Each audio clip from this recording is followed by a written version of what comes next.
It began on the kind of night where the world felt too quiet, as if the city itself was holding its breath.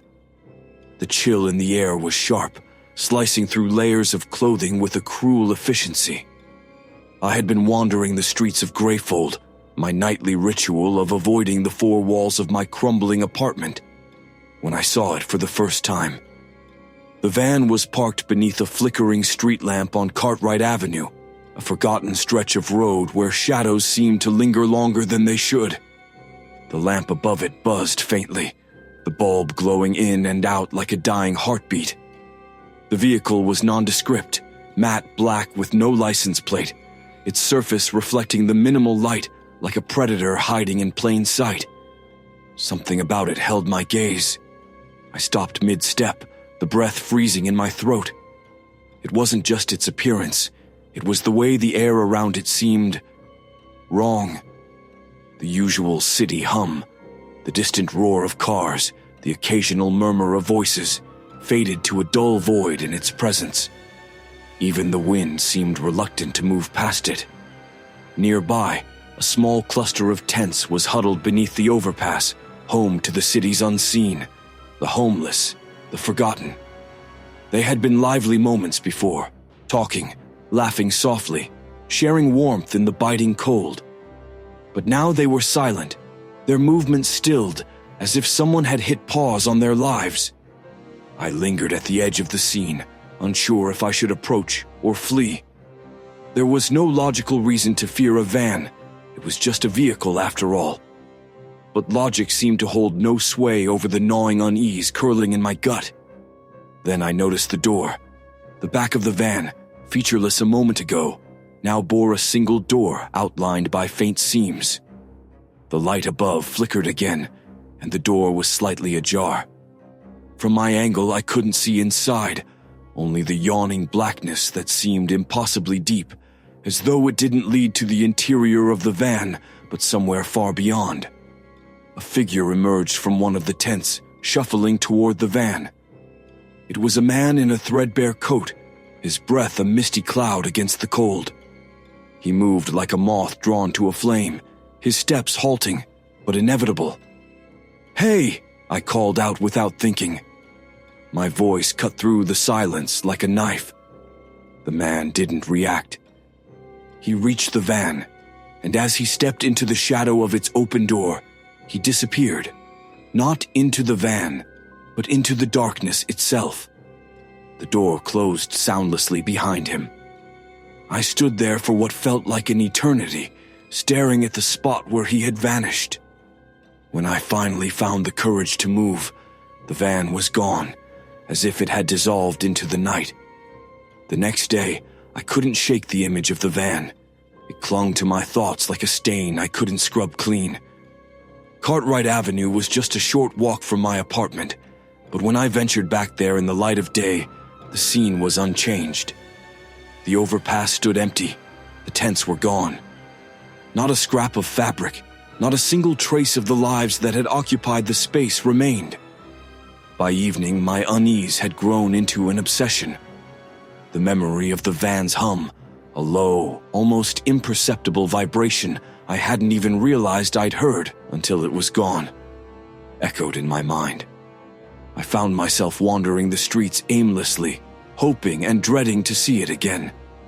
It was past midnight when I finally spotted it, parked at the edge of an alley, 2 blocks from where I'd seen it the night before. The van's silhouette was unmistakable, though it seemed to blend into the darkness around it, a predator camouflaged in shadow. This time I approached. As I drew closer, the hum returned, faint at first, but growing stronger with each step. It wasn't a sound in the traditional sense. It vibrated through the soles of my feet, resonating in my chest like the echo of a distant, alien engine. The streetlights above me dimmed slightly, as though the van's presence drained the light from its surroundings. I stopped several feet away, close enough to see the faint outline of its door once more. This time, it was fully closed. My breath fogged the air as I stared, waiting for something, anything to happen. And then, it moved. Not the van itself, but the shadows around it. They writhed and twisted, crawling up the walls of the alley in unnatural shapes. It was as if the darkness had a life of its own, reaching out like tendrils to pull the world closer. A faint creak broke the silence, and the door began to open. This time I saw more than blackness inside.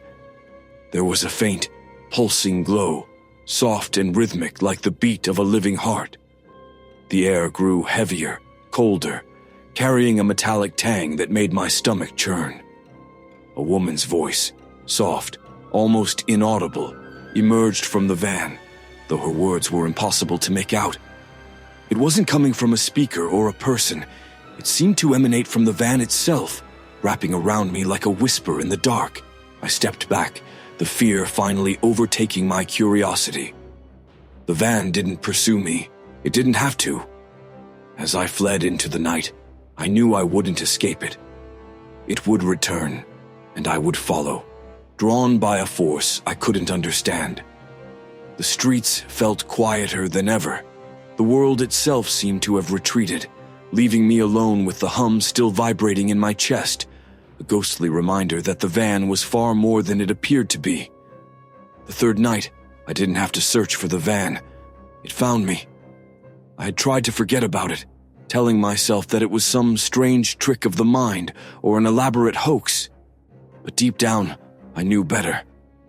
I avoided the usual streets where I had encountered it, instead walking aimlessly through parts of the city I rarely visited. The air was thick with fog, muffling the distant sounds of traffic and casting an eerie stillness over the sidewalks. Each step I took felt louder than it should have, as though the night were amplifying the sound of my boots against the pavement. And then, I felt it.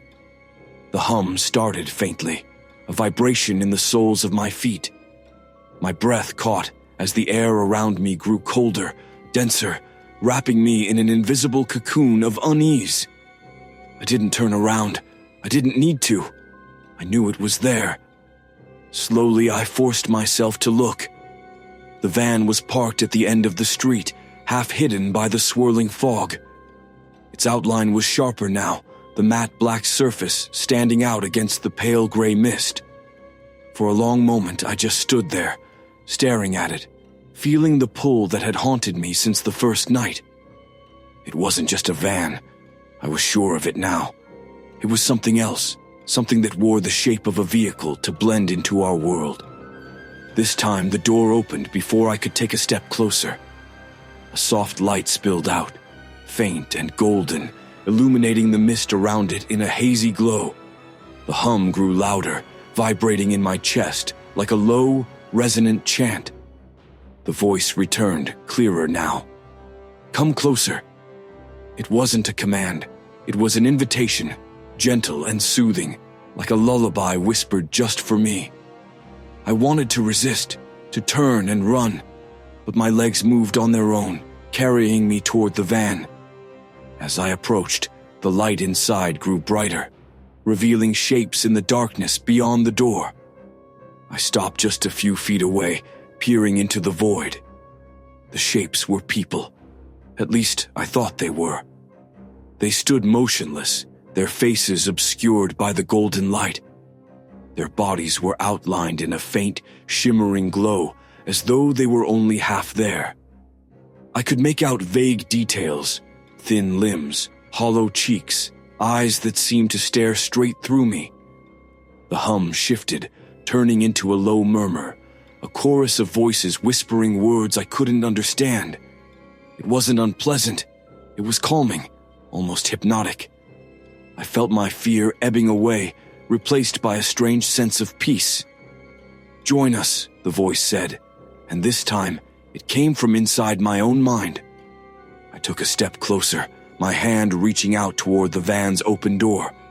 The light grew warmer, more inviting, and the figures inside seemed to beckon me with subtle movements.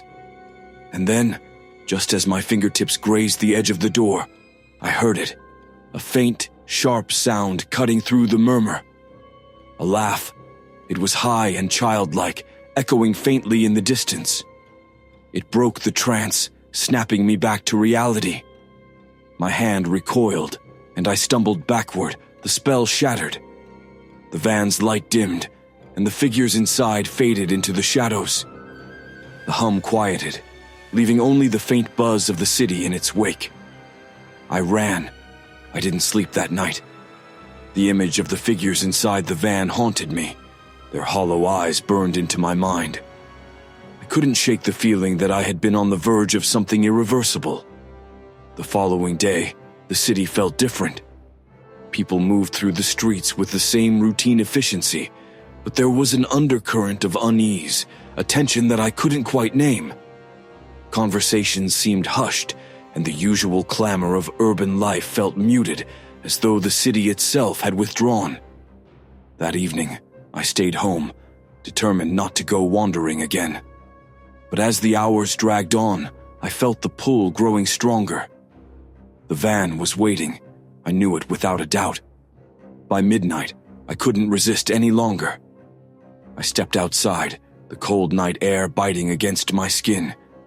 The streets were eerily empty, the fog thicker than ever. I followed the pull blindly, my feet moving as if guided by an unseen force. When I found it, the van wasn't parked on the street. It was in the center of an abandoned lot, surrounded by a ring of cracked asphalt and overgrown weeds. The fog swirled around it like a living thing, obscuring everything beyond the faint circle of light cast by its open door. This time I didn't hesitate. I stepped forward, crossing the invisible threshold into the van's glow. The air inside was thick and warm, pulsing with an energy I couldn't explain. The figures were there again, clearer now. Their faces were still obscured, but I could feel their gazes on me, heavy and expectant.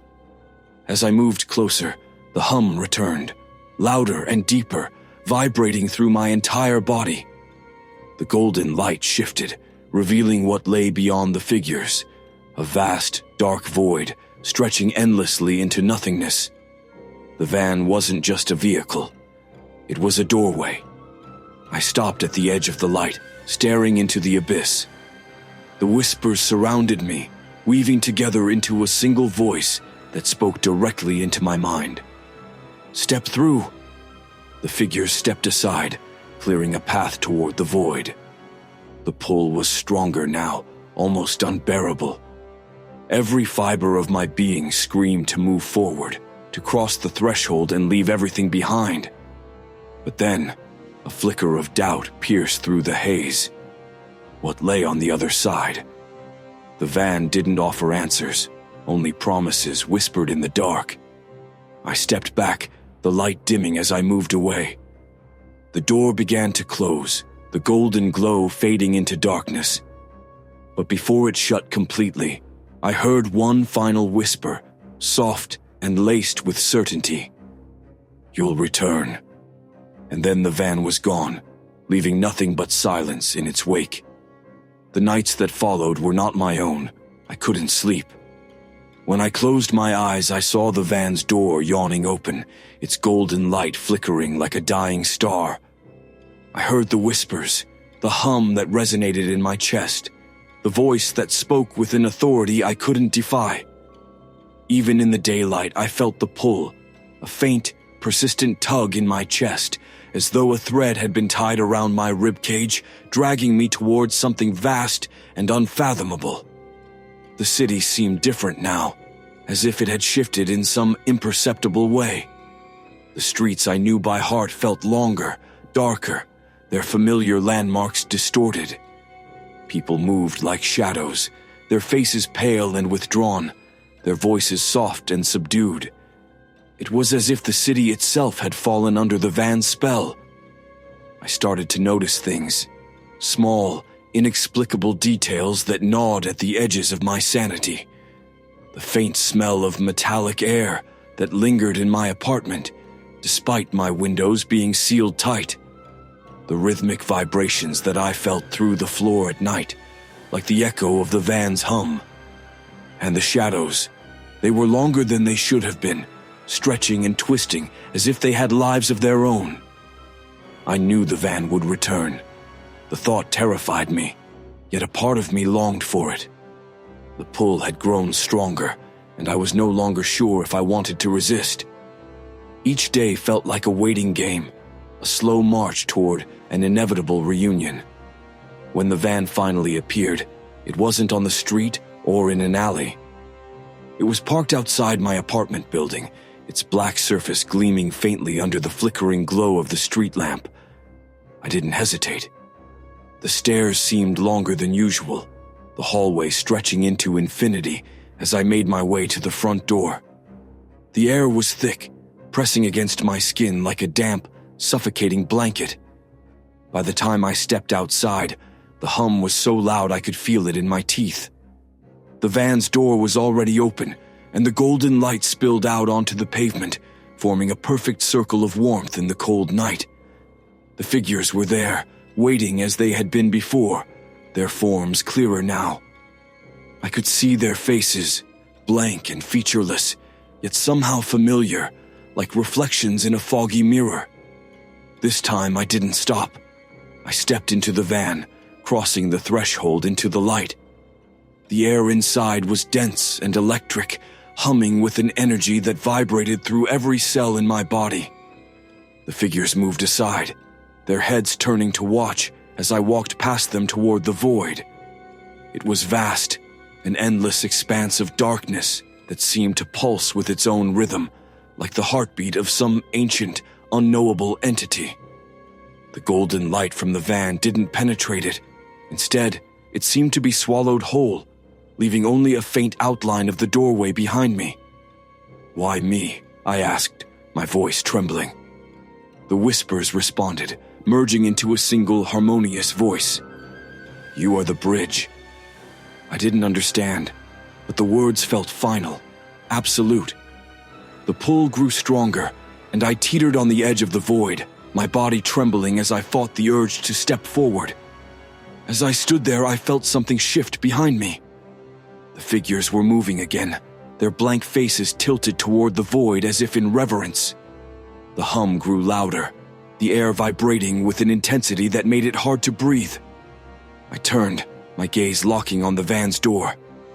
Beyond it was the street, the world I knew, a world that suddenly seemed distant and unreal. The whispers grew louder, more insistent. "Step through, become whole." I took a step back, my heel hovering over the edge of the void. The golden light flickered, dimming as if it were losing strength. My mind raced with questions, but the answers seemed just out of reach, buried in the folds of the darkness before me. And then, a single thought broke through the haze. What happens if I don't? The whispers faltered, the harmony breaking into dissonance. The hum wavered, the van shuddering as though the reality it occupied was straining under my hesitation. I turned fully, my back to the void, and walked toward the door. Each step felt heavier than the last, the pull of the void resisting me like an invisible hand trying to drag me back. As I crossed the threshold, the golden light extinguished, and the hum stopped abruptly, leaving an oppressive silence in its wake. When I looked back, the van was gone. But the pull remained, a quiet reminder that the van's door had not closed, it had merely moved. Somewhere it was waiting, and someday I would be drawn to it again. For now, I am free. But in the stillness of the night, I feel it watching, a shadow lingering at the edge of my thoughts. The van was not done with me, and deep down I knew I would return,